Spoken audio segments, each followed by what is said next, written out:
Okay. Jeff or Michael, would you all like to respond to public and or staff comment?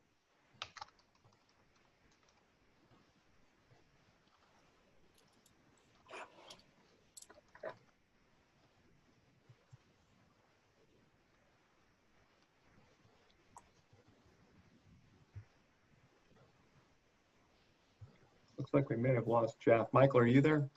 Oh, we're here. I'm sorry. Did you have a question? No, you don't have to, but you have the opportunity to respond to public comment or staff comment if you don't. No, we're fine with what's requested. My only question would be the signage and how is that dealt with? That you could submit to staff separately. Alex, are we going directly to you or are we going to BAR? That you would submit to a permitting email. It's permits@charleston-sc. We can give you the details of that when we send you the results. Thank you. You're welcome. So let's go to board discussion. I actually have a question of the board. So we're looking at an application that got sort of modified on the fly, though everyone seems to be comfortable with it. Are you following, to my board members, are you following sort of what the changes are and able to understand it? Jay, this is Julia. I was sort of thinking we would just assume that the second half of that request is withdrawn, that it's just maybe preliminary approval for replacement of storefront door that we're considering now. Is that reasonable? That is what's being considered. You know, I would ordinarily we would say if somebody's changing what they've submitted, you know, at the meeting, we would want that to be withdrawn and resubmitted. But given the fact that they're reducing the scope and not changing it or increasing it, I think it's okay to go forward with the, you know, with the condition that it's just a change out of the storefront door with a wood door. Fillmore here. I have a sort of a question for clarification too. So do we then, because of the way this is stated, do we then deny the replacement of portion of the storefront window with the new aluminum panel and approve the, assuming that's the direction we're going, approve the replacement of the door with the condition that the door be wood with a glass panel? Is that, Yeah, you could do that. Well, I don't believe we have to. I believe the applicant's withdrawn. That's what I thought, Bill. Yeah, there's nothing to deny anymore. okay, so that's been withdrawn. Okay, needed a clarification. Yeah, question to the applicant, is that right? I'm sorry, I didn't understand the question.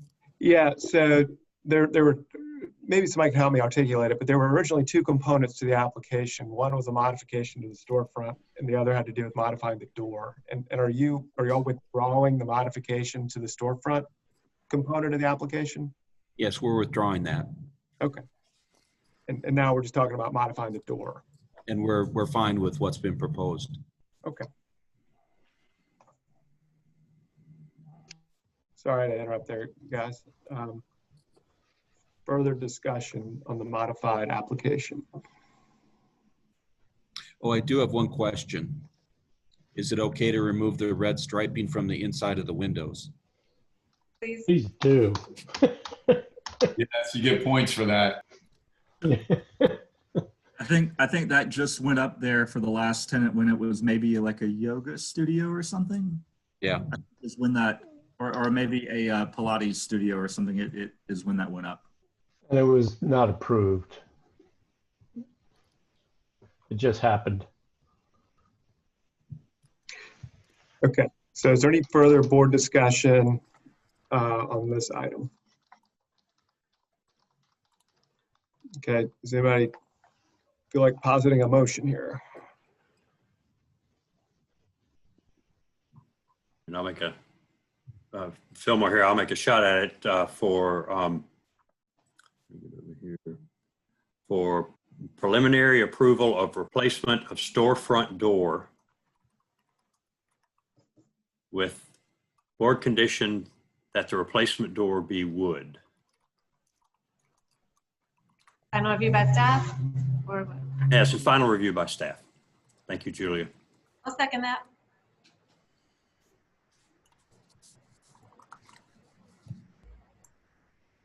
Okay, so Fillmore, I heard your motion is preliminary approval of replacement of the storefront door with a board condition to replace it with a wood door and final review by staff, right? Yes. Okay, Julie, that's what you seconded. Yes. Put that up for a vote. Fillmore, Aye in favor. Julia, I in favor. Glenn, I in favor. Bill, I in favor. chair votes aye in favor. Motion carries unanimously. Okay. 52 Murray Boulevard. Yeah, this is a request for final approval for modifications to masonry wall and piers with reuse of the existing iron fence and modification of gate. It's a Category 3 building in Charlestown, circa 1913 in the old and historic district. Once again, apologize for the quality of this, but this is the house here at Limehouse and Murray Boulevard. There's a view from Murray. And this is the fence and knee wall that we're talking, portion of it that we're talking about, and also on this side. East view on Murray Boulevard. And looking west on Murray. And with that, I'm going to turn it over to the applicant for their presentation. Alex, if you would allow them to speak. And I've promoted Eddie Fava to panelist, and you can unmute yourself and turn on your camera if you have it. Good evening. Am I present? I can't tell on my end, but it looks like. Yes, you are. Excellent. Okay. Thank y'all for your time and looking at this evening. Sheila Wertimer did the garden on this property that we renovated and did the guest house for several years ago. And in both the storms of, I guess it was maybe Matthew in 2016 and 2017, the garden and the guest house and the crawl space took on enormous amounts of water, and like many properties in the area were really trashed. So the Gleaves had charged Sheila with coming up with a solution that would help mitigate it. Everybody knows there's no guarantee, particularly in the location it is, that it's going to do anything beyond that. But in studying it, what they looked at doing was, and sorry, Dennis, I guess I can go to the next page. I apologize. Okay, no problem. Thank you. Yeah, and sorry, I'll go to the first photos. I missed that to be able to explain to everybody. Thank you. And to see if there was a way which is minimal mitigation to the existing wall and the masonry height that was there, use as much as possible the existing ironwork with a slight extension of the piers and a slight extension of the knee wall, which basically amounted to a foot to be able to do that. Proportionally, certainly felt like it held with the house. It almost looks like the wall is not significant enough for the house as it stands presently. In the areas where adjacent, and next page, please. Thank you, Dennis.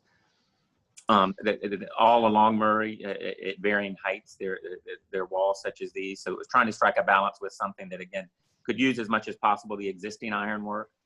Some are taller, some are about the same height, very few are lower. Then next page. So the area on which it would happen would, again, around the front and the bays along the side of Limehouse Street that have ironwork above them. Not all of them do. One of the perhaps oversights or discrepancies we saw in the application, as I discussed it with Dennis recently, is the ones that Sheila had alluded to on the side that would be addressed were just two, when in fact, I think she had understood that all of that was masonry along that end, with the exception of the two bays on Limehouse, when in fact it's maybe four more. They just had a dense growth of jasmine in it and whatnot. But the next page will illustrate again the extent of where the work would be proposed and beyond what is shown on Limehouse, it would be another 3 bays or so, which is about the extent of that side garden there with the water fountain. Then next page. So as you can see from the drawings, the top left shows the wrought iron fence in its existing condition with a 1'6" knee wall, 7-foot height column. The goal was to, again, maintain the ironwork as it is in as many instances as possible. With just a minimal raise, we would have a 2'6" knee wall, an 8-foot proposed column height. And at the entry gate that is in front of 50 Murray property, similarly, the knee wall raises the foot, and the gate, which is new in that location, would just be extended a foot. I appreciate staff's time and pointing out the discrepancy along Limehouse, the area where more bays needed to be addressed and were highlighted in this application. And there was a request for additional detail of as is shown from the front, where the ironwork does a kind of gentle curve up to the piers that surround the front entry door. Yeah, right in that location. That wasn't addressed in a detail that was submitted, and staff had requested that it be such. But again, our hope is that in working with them, we're able to deal with that. I can review that with Sheila, make sure that's pointed out. One other thing I'll point out is it was the owner's desire, in theory, to be able to use the kind of inflatable aqua dams at the pedestrian and vehicular entrances. There are 2 pedestrian entrances off of Murray Boulevard, the vehicular in the bottom right photograph off of Limehouse, rather than a flood panel type apparatus. So there's nothing associated with the detail at this time, because that's not what they would like to do. If that changes, it would certainly come back to you for that request, but right now it's just dealing with the masonry. The property is a historic Charleston, or has a historic Charleston Foundation easement on it, which extended to the wall. The wall was built, and I neglected to say, as best we could tell, 40 or 50 years after the house itself was, which puts it kind of in the 50s. Now, I have no absolute documentation of that, but just from the prior owners and everything that we've been told, that's where it stood. So again, I guess the request is to allow them to mitigate a bit here without going overboard, doing the best to use the existing ironwork, and any details we could hopefully that were not included in this worked out at a staff level. Thank you. Thanks, Eddie. Questions of Eddie at this point? Okay, Alex, why don't we go to staff, excuse me, public comment. Can I ask one question though, Jay? Sure. Eddie, will you be able to exactly match this brick? Wertimer was out on site with us when we looked at that, and she had said she had a mason look at it and said that yes, they could find that mason, and that was the intent. And again, if that was not the case, or that's something y'all wanted to review prior to them moving forward with it or submit a sample, I'm sure I could secure that from them, because that is clearly the intent with what's going on here. Okay, thank you. Yes, sir. Alex, let's go to public comment. Yes, we have April Wood, and you can unmute yourself. Thank you. April Wood, Historic Charleston Foundation. As Addie mentioned, Historic Charleston Foundation has a preservation easement on this property. It covers the entire parcel. We've reviewed and approved this request as it relates to our easement. We respectfully recommend the approval of this application. Thank you. Thank you. Okay, staff comments. All right. Well, the existing brick knee wall, piers, and ironwork actually date from 1990 per our BAR files. Oh, wow. So modification to these elements is acceptable to us. However, you know, as Eddie was saying, I discussed this with him today, that the application doesn't really address how the ironwork will be modified at the entry piers. I'm talking about this area here where the fence comes along and it sort of swoops up to meet the height of the pier here. And if it gets raised, what's going to happen with that, because these piers are not being raised. So that was one issue. And then the other issue here on Limehouse is if this coping wall gets raised 18 inches and these short piers get extended to 8 feet and this fence jumps up, you're going to have a condition where you're going to have a 30-inch wall drop down to an 18-inch wall right here, which might be a little awkward. But I think we can figure out a way to make this work with the applicant. And I feel like water's still going to get into the property, especially at the driveway end on Limehouse. But I can understand wanting to raise the wall here. So we're comfortable that we can work with the applicant to resolve the issues and recommend an unusual recommendation, which is deferral with final review by staff.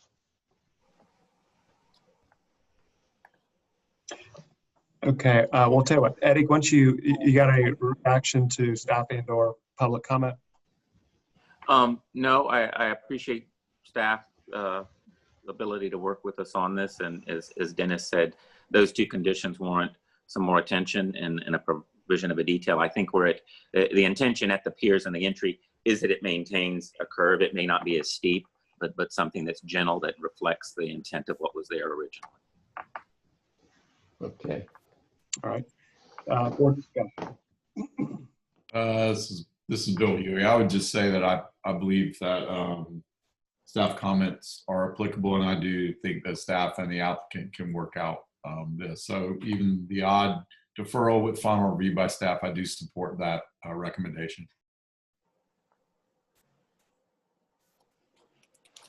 Can I second that?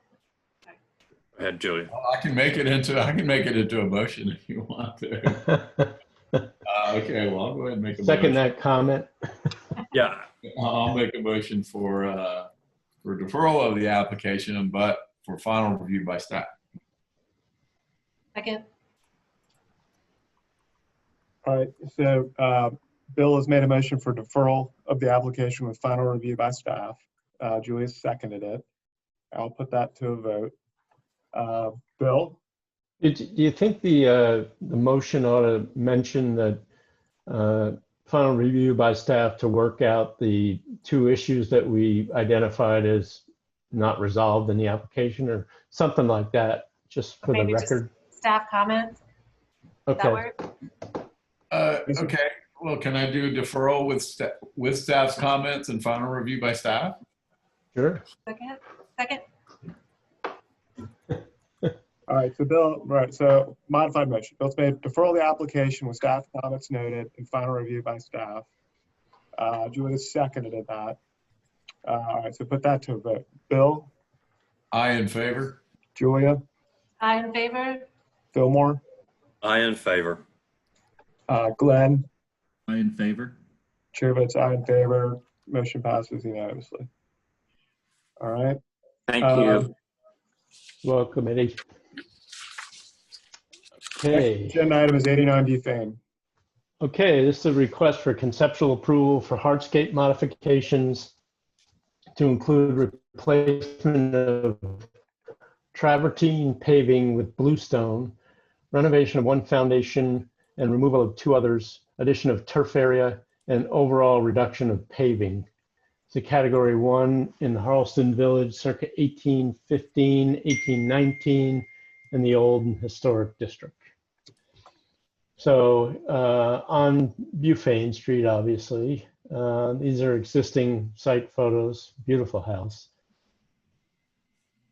Left view of the building, and then east on Bufane, and west on Bufane. And with that, I'll turn it over to the applicant for their presentation. Alex, if you could allow them to speak. By the way, the introduction said foundation. Was that fountain? Yes, that must be a typo. Yeah.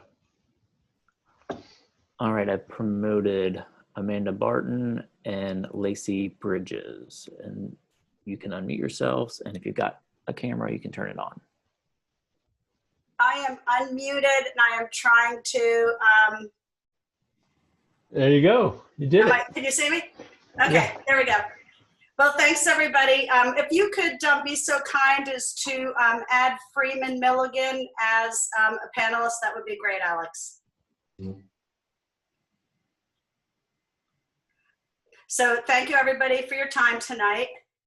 I've been working on this project with Freeman Milligan. Lacey Bridges is the owner. Casey Bearden is the contractor. I don't know if he's logged in tonight. This property is a Category 1. It's a beautiful building. I know that it was renovated back in about 2007. Wonderful renovation. And the landscape was done about the same time, 2007.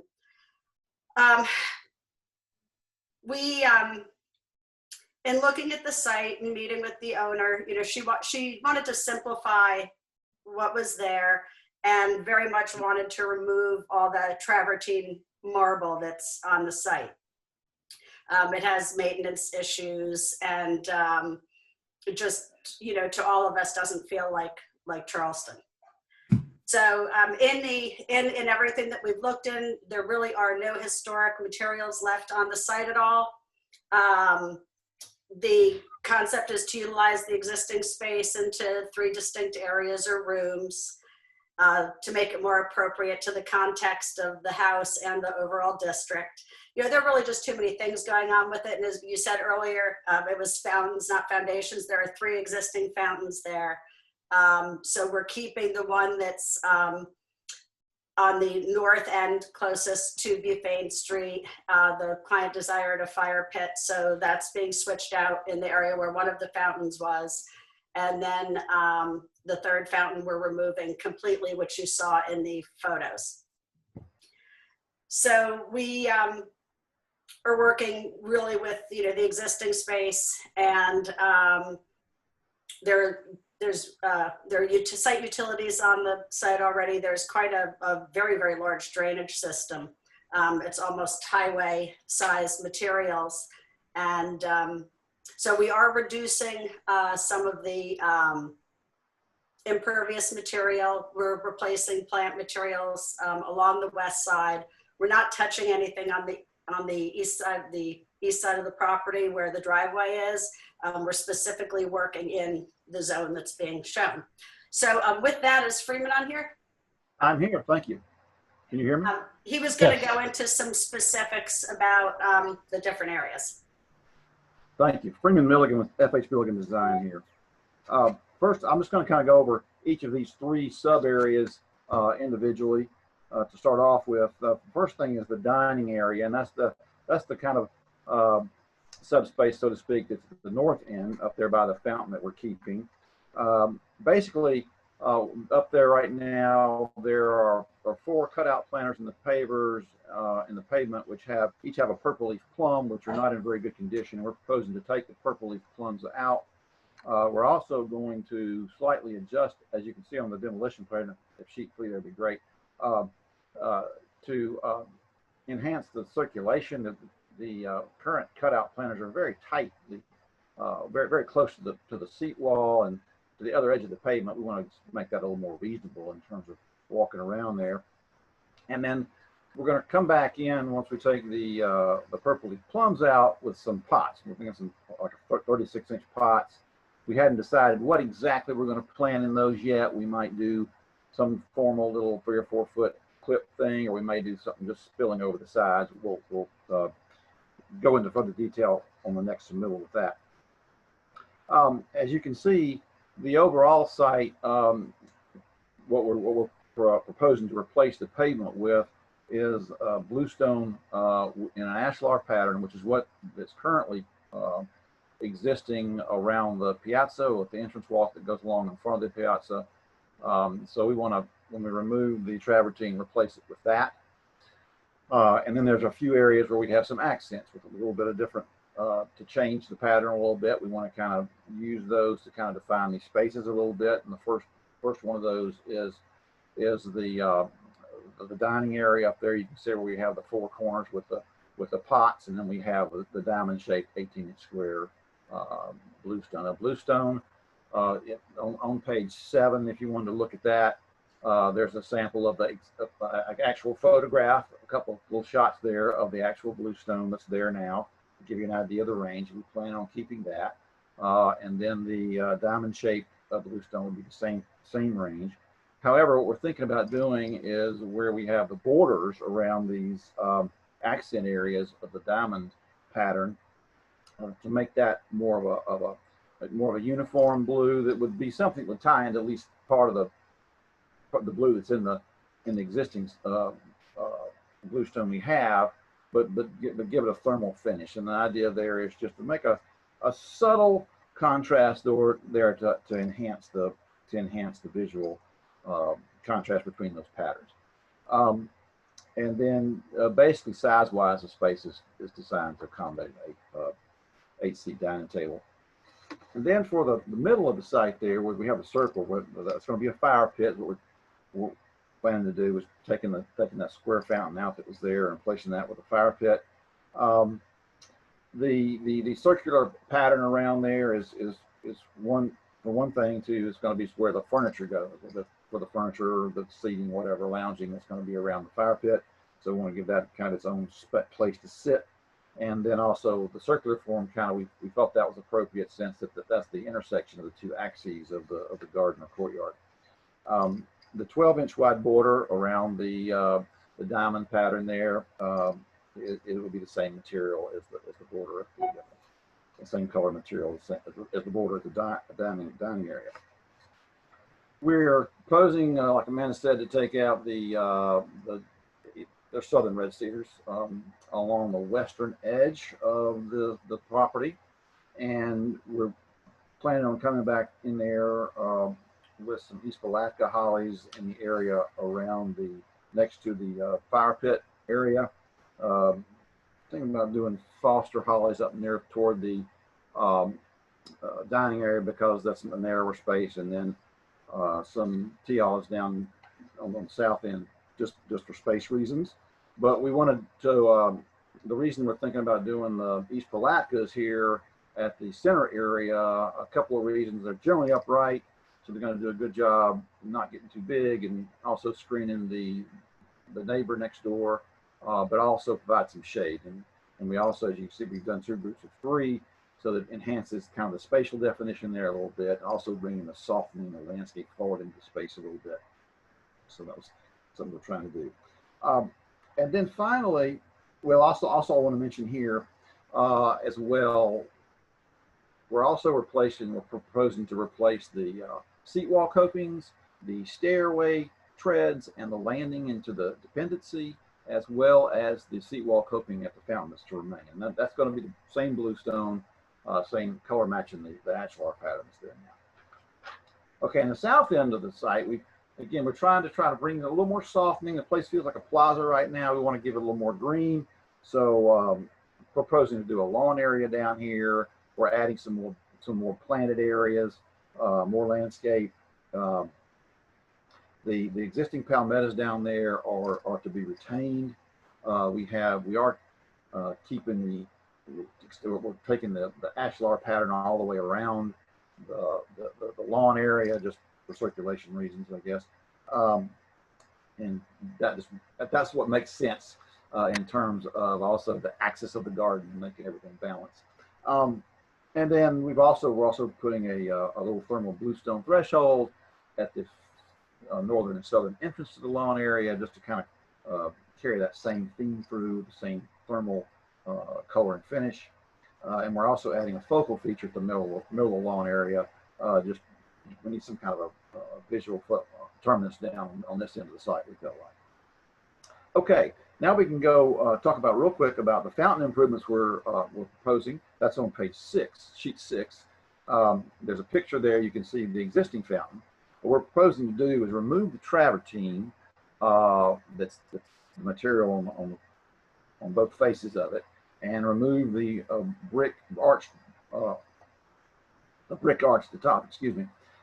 And then we kind of felt like it's just kind of sticking, well, let me go back. We're going to replace the travertine with white stucco like the rest of the walls and everything out there, and then replace that cap with a flat stucco cap just to match everything else. But we felt the actual panel there is just kind of floating up there. It doesn't have any visual structure to it beneath. So we're going to come back on the bottom of that and do an arched bluestone sort of base to it to make it give it a little more sense, a little more visual structure to it. The details show that to be a site cast concrete piece with bluestone actually attached to that, but we may end up doing just a single piece of bluestone cut to that shape. We're going to look at that, the cost, the pros and cons of cost on that each way. Also, as you can see, putting a lion's head. This is a two-sided fountain, if y'all didn't see that. A lion's head accent on each side, and so that pretty much covers the fountain. Then the fire pit's pretty straightforward. That's back on sheet 5 if you want to go up to there. It's just a circular thing. It's going to be the white stucco walls that matches everything else. They'll have a bluestone coping to it, and we put a little bluestone base molding to it just to avoid scuff marks and just white stucco. And that pretty much covers what we're asking to do. Thank you. Does anybody have any questions right now? I have one. Is there any lighting proposed? There is existing lighting out there and existing irrigation there, and the owner wants to come back and just it needs to be repaired. It's gonna be replaced as it is. We can show what's there on the next submittal if you want us to. Okay. So no changes to No lighting. changes to what's there. Okay. Thank you. Okay. Is there any public comment, Alex? No public comment. All right, well, let's do staff comments and recommendations. The hardscape changes proposed are, in our opinion, vast improvements and befitting of this high style Category 1 house. Though artificial turf is proposed, it's far to the rear of the property and blocked from view by the renovated fountain, so I think it's okay here. And I mentioned if site lighting is proposed, it'll require review by the board as a Category 1, but if there are no changes, then that's not necessary. We're recommending final approval, not even final review by staff, just final approval with a lighting plan submitted separately for approval by staff since there are no changes. Okay, thanks, Dennis. Welcome. Freeman, do y'all have any questions or comments to staff comments? No, absolutely. We'll be happy to inventory a little more closely what lighting we have out there and then submit that to staff. Okay, great. All right, so board discussion. I'll start with making a note that I grew up as a kid in 88 Bethane Street, that yellow one across the street. This has come quite a long way since the late 70s, and it looks great. And that lot is extraordinarily deep. So I agree with Dennis in terms of the limited visibility of the artificial turf at the rear. This is Bill Huey. I'll make a confession too. I actually did this addition and the back building back in 2000 and whenever this was done. And candidly, I didn't like the landscape plan that was executed at the time anyway. I like this a lot better. It was more befitting the house. I was pretty disappointed with the extent of the landscape. It sort of smacked more of Florida to me at the time that my client did it. So I'm very pleased to see this happening. I really just think most of what we're looking at here are improvements. There is Freeman, it's good to see you again, Freeman. To your point, and Amanda, and good to see you, Amanda. You mentioned the extensive drainage sort of retention and handling area. My client was a large industrial commercial contractor from the Northeast. So That's why it's so extensive. And there was a major flooding problem down to this property. So a lot of remedying was done there. I would just say mostly everything I'm seeing here are positive changes to the property. And to Dennis's comment, I think they're more befitting of this home. It's an amazing home. It's one of those homes when you go in and measure and every room dimension is exactly in alignment. There's no anything off. Everything's dead on square. Everything's dead on alignment.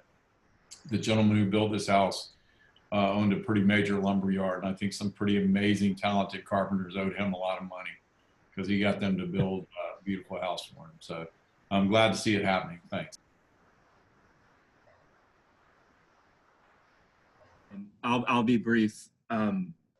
I agree with you, Bill. This thing gives me palpitations so badly.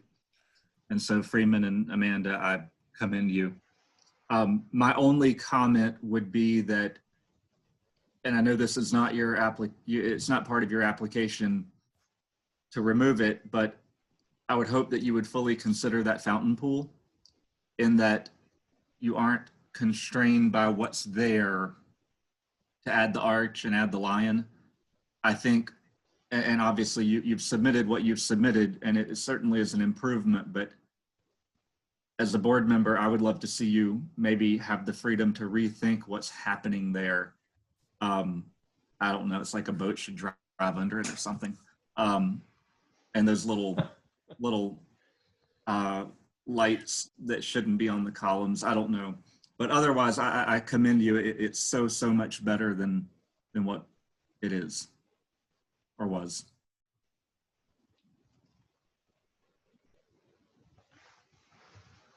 All right. Is there any other, Julia Fillmore, is there any other discussion? No, shaking of hands. Okay. Anybody want to make a motion? Yeah, this is Bill. I'll make one. Make a motion for final approval with staff's comments and to the condition to submit a lighting plan separately for approval by staff. All right. So Bill's made a motion for final approval with staff conditions noted, and is that a board? That's a staff condition to submit a lighting plan separately? Yes. Okay. Is there a second to Bill's motion? Second. Second by Glenn. All right, I'll put that to a vote. Bill? I am in favor. Glenn? I in favor. Fillmore? I in favor. Julia? I in favor. Chair votes aye in favor. Motion carries unanimously. Thank you so Okay. much. Thank you all. Thank you. Meeting adjourned. Yes. Good job, guys. Moved it along. Well, Dennis, I feel like you made a lot of work for yourself by accident. Well, you know, there's no getting around having to go out and look at this stuff. Otherwise, people just do what they want to do, you know, Yeah, and then yeah. the whole thing is for naught. Yep. But you're right. It's gonna, I'm hoping that they won't be looking for those staff reviews until Kim's back. That'd be nice. when Let's should do you it. do that? When is she due back? Do we know? Like September. Mid-August. Oh, okay. Yeah. Yep. That can't come soon enough. All right, guys, thanks a Thank lot. you. Good All night. right. Have a good night, everybody. You too. Couple of weeks. Good night. Thanks, Alex. Great. Good No job. problem. So when I left, Dennis, are you still there? No. Okay.